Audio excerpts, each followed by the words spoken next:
Hej. I denne video vil jeg vise dig, hvordan du opsætter capstone i forhold til potentiometrisk titrering.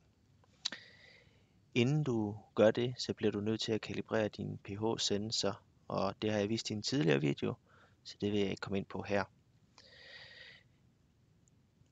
Det nemmeste, det er, at du går op her og vælger tabel og graf, hvor du kan få dine data. Typisk er det jo sådan, at når man laver potentiometrisk titrering, så ønsker man at skrive, hvor mange milliliter man har titreret med, og de tilhørende pH-værdier. Det kan du lige skrive ved at gå op i Select Measurement og Create New, og så User Enter Data. Det er der, hvor du kan få lov til at skrive, hvad det egentlig er, der skal være i den kolonne. Og jeg skal for eksempel titrere med natriumhydroxid, så det skriver jeg. Og enheden, jeg gør det med, det er milliliter. Herover i den næste søjle, der kan jeg vælge pH. Jeg har allerede sat min pH-sensor til, så her vil mine tilhørende pH-værdier så være. Oftest er det fordelagtigt at kan se graf af ens pH-målinger, fordi pH kan lige pludselig ændre sig, og så er det vigtigt, at man er meget omhyggelig i sin titrering. Så jeg vælger her på y-aksen, der vælger jeg pH-værdi,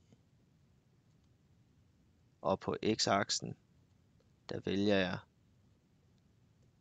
hvor mange milliliter jeg har titreret med.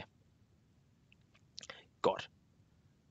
Vi skal lige justere den her tilbage. Sådan. Og lige få lidt mere skalaen med. Sådan. Hernede, der er selve optagelserne af dine målinger. Og lige nu, der står den på Continuous Mode.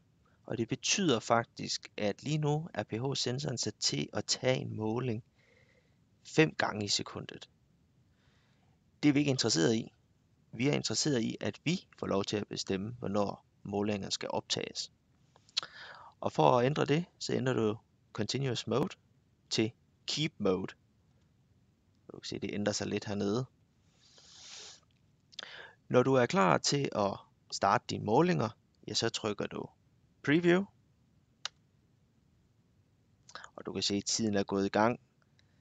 Det behøver du ikke at bruge til noget, det er bare for at vise, hvor lang tid dit forsøg tager.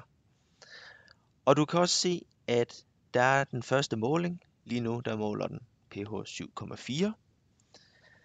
Og den er farvet med blå skrift, og det betyder, at tallet er aktivt. Jeg har ikke optaget målingen endnu.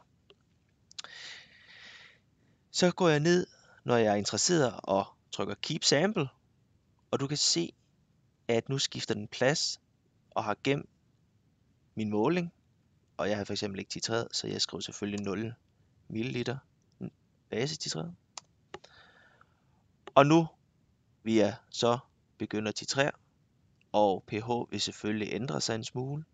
Og når jeg er klar igen til at tage en prøve, ja, så trykker jeg Keep Sample. Og så kunne jeg for eksempel skrive 0,5 ml, hvis det var så meget, jeg havde titreret. Og så fremdeles. Så husk hele tiden, titrer med din base, find pH, og så tryk Keep Sample. Og så bagefter skrive, hvor meget du har titreret med. Det er vigtigt, at det er i den rækkefølge. Altså, titrer, stabil pH, og skriv ind, hvor meget du har titreret med. Når du har en masse sammenhørende værdier, så kan du trykke Stop, og så kan du kopiere dine målinger ind i Excel og lave graf derinde, eller du kan tage direkte din graf og tabel herfra og indarbejde i dine beregninger og rapport. Det var kort om, hvordan man bruger capstone og pH-sensor i forhold til potentiometrisk titrering. Jeg håber, du har fået noget ud af det, og vi ses.